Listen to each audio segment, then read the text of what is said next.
Welcome back. You are listening to the home of forbidden romances.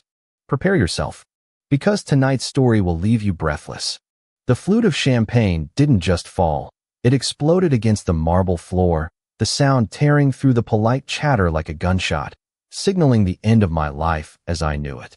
One moment, I was standing in the periphery of the gilded ballroom, a shadow amidst the blinding white of my brother's wedding, and the next, the walls were breathing. The air, thick with the scent of expensive lilies and hypocrisy, suddenly turned viscous, clogging my throat. I clawed at my collar, gasping, as the faces of the socialite guests began to melt, their eyes stretching into hollow, abyssal pits. Julian? Oh God, look at him. He's doing it again. The voice was distant, distorted, like it was coming from underwater. It belonged to my mother. It wasn't worried. It was triumphant. I fell to my knees, the shards of crystal biting into my skin, but the pain felt miles away. All I could hear was the scratching, thousands of invisible nails dragging against the inside of my skull. The shadows in the corners of the room detached themselves, slithering toward me, whispering secrets I had fought for years to silence with medication. Medication that I had taken this morning. Medication that should have kept the monsters at bay. Get him out of here. My brother's voice boomed from the altar, deep and furious, though I could see the smirk he tried to hide behind his hand. He's ruining everything. I told you he was too unstable to be let out of the asylum. I tried to speak, to tell them that something was wrong, that the pill tasted bitter, that the world was tilting, but only a strangled sob escaped. The guests gasped, a collective intake of breath that sounded like a hiss. They were filming. I saw the glint of phones, the flashes of light that felt like lightning strikes. Psychotic, someone whispered. Dangerous, another hissed. I curled into a ball, covering my ears, trying to block out the cacophony of voices, both real and imagined. The shadows lunged, turning into wolves made of smoke, snapping at my throat. I squeezed my eyes shut, waiting for the inevitable humiliation of security guards dragging me out by my hair, waiting for the darkness to swallow me whole. But the darkness didn't come. Instead, a silence fell over the room. It wasn't the silence of peace. It was the suffocating silence of a predator entering the clearing. The air temperature seemed to drop 10 degrees. The scratching in my head paused, stunned into submission by a presence far more terrifying than my hallucinations. I heard the heavy, rhythmic click of dress shoes on marble. Slow, deliberate. The crowd parted. I could feel the vibrations of his approach in the floorboards. A shadow fell over me, but it wasn't one of the smoke wolves. It was solid, real. Touch him. A voice resonated, low and smooth like velvet dragged over gravel. And I will burn this entire dynasty to the ground. I looked up. Through the haze of my tears and the fractured reality of my mind, I saw him. Silas Thorne, the reaper of the business world. The man who had destroyed 3 rival corporations in the last month alone. He was my family's sworn enemy, a man my father had cursed on his deathbed. He stood towering above me, clad in a suit blacker than a starless night, his silver eyes cold and sharp as scalpels. He wasn't looking at the guests. He wasn't looking at my screaming brother or my sneering mother. He was looking at me. And for the first time in my life, the madness didn't look back at him. It flinched. The drive to the Thorne estate was a blur of neon lights streaking across the rain-slicked windows of the limousine. I was huddled in the corner of the leather seat, shaking uncontrollably. The hallucinations were fading, receding back into the corners of my mind, but the residue of panic remained, sticky and cold like tar. Silas sat opposite me, legs crossed, a glass of amber whiskey resting idly in his hand. He hadn't spoken since he scooped me up from the ballroom floor, bridal style, in front of 500 of the city's elite, and carried me out, leaving my family in stunned, terrified silence. He didn't offer me empty platitudes. He didn't tell me to calm down. He simply existed, a monolith of calm in my chaotic universe. Drink, he said finally, extending a bottle of water. The cap was already unscrewed. I stared at it, my hands trembling. I can't. The water. It's sealed, Silas said, his voice dropping an octave. I opened it myself. No one has touched it but me. Do you trust me, Julian? I don't know you. I whispered, my voice raw. You're the enemy. My mother said you eat companies for breakfast and destroy families for sport. The corner of his lip quirked upward, a ghost of a smile that didn't reach his predatory eyes. Your mother is a woman who would sell her own soul for a Vogue cover, Julian. Her opinion is irrelevant. Now drink. You're dehydrated, and the adrenaline crash is coming. I took the bottle. My fingers brushed his. His skin was warm, a shocking contrast to the ice in his gaze. I drank, the cool liquid soothing the raw fire in my throat. Why? I asked, lowering the bottle. Why did you help me? You hate the veins. Silas set his glass down. He leaned forward, resting his elbows on his knees, invading my personal space with an intensity that made my heart hammer against my ribs. I hate the veins, he corrected softly. I do not hate you. In fact, Julian, I have spent a considerable amount of time ensuring you remained untouched by their filth. It seems I underestimated their cruelty. I ruined the wedding. I mumbled, shame washing over me. I had an episode. I'm crazy. You saw it. I saw a young man who was dosed, Silas stated, his tone flat, factual. My head snapped up. What? Your medication? Silas said. I had my team recover the bottle from your coat pocket before we left. We ran a rapid field test. It wasn't antipsychotics, Julian. It was a concentrated amphetamine derivative. A stimulant. The world stopped spinning. A stimulant. For someone with schizophrenia, a high-dose stimulant was like throwing gasoline on a candle. It induced psychosis immediately. They wouldn't.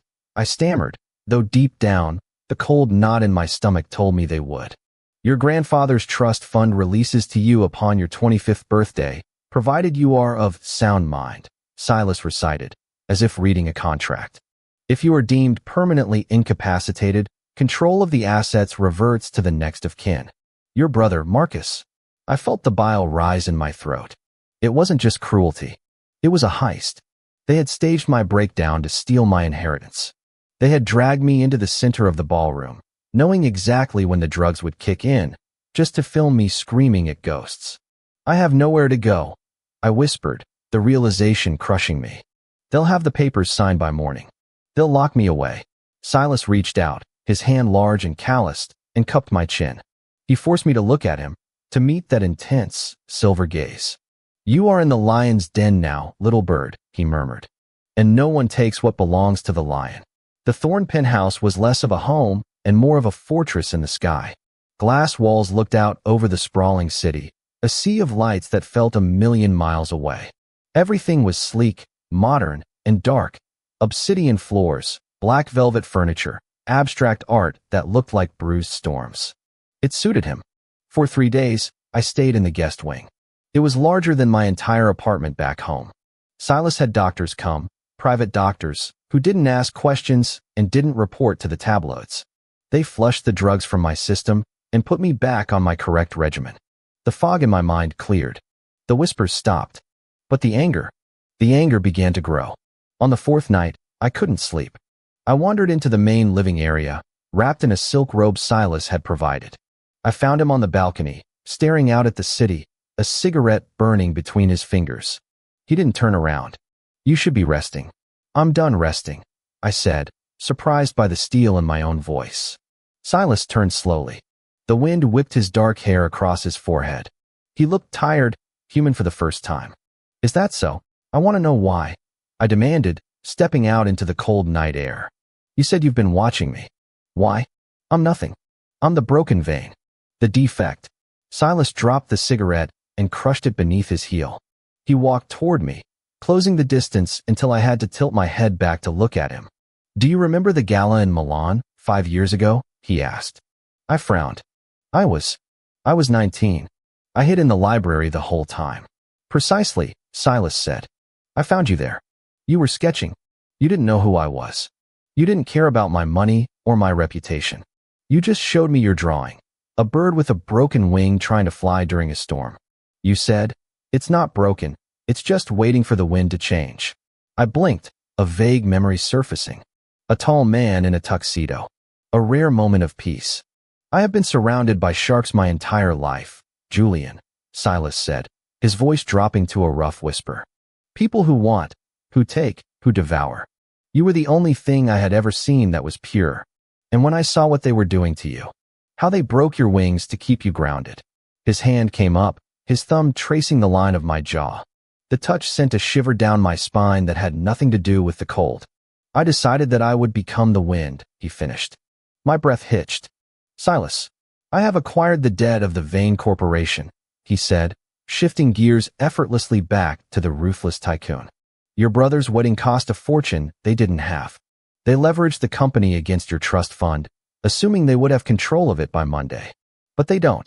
He pulled a folded document from his jacket pocket. I blocked the transfer. I acted as your proxy, citing medical malpractice and poisoning. The investigation is already underway. By tomorrow morning, the Vane family will be insolvent. They will lose the house, the company, the cars, everything. I stared at the paper. It was a death warrant for my family's legacy. Why go this far? I asked. You could have just saved me. Because, Silas leaned in, his lips brushing against my ear, sending electricity coursing through my veins. They hurt what is mine. And I am a possessive man. The words hung in the air, heavy and loaded with implication. Mine. Am I yours? I asked, my voice trembling. Silas pulled back slightly, his eyes searching mine. Do you want to be? It was a dangerous question. He was dangerous. He was a man who destroyed empires with a signature. But as I looked at him, I didn't see a monster. I saw the only person who had ever looked at my shattered mind and seen a masterpiece worth saving. I thought of my mother's cold laugh, my brother's cruel smirk.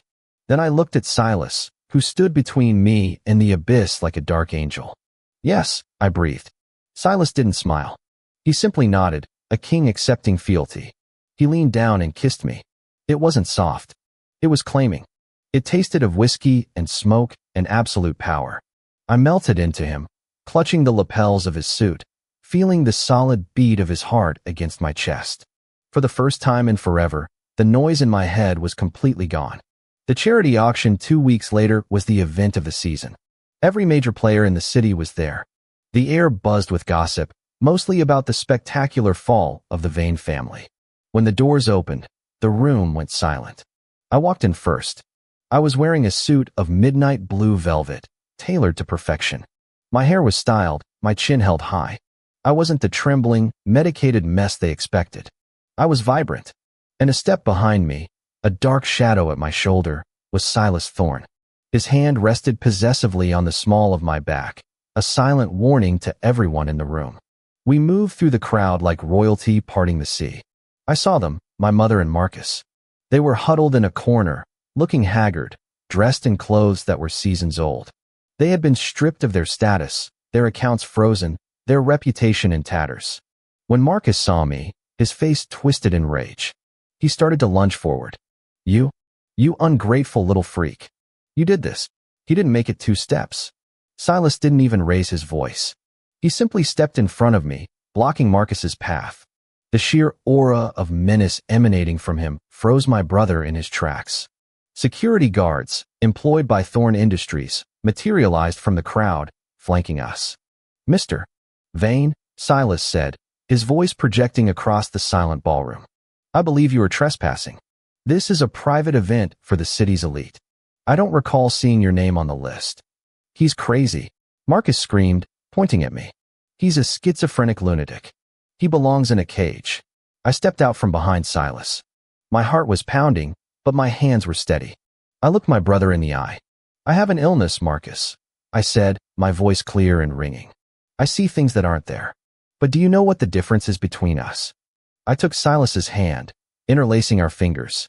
He squeezed back, an unbreakable anchor. I know my monsters aren't real, I said coldly.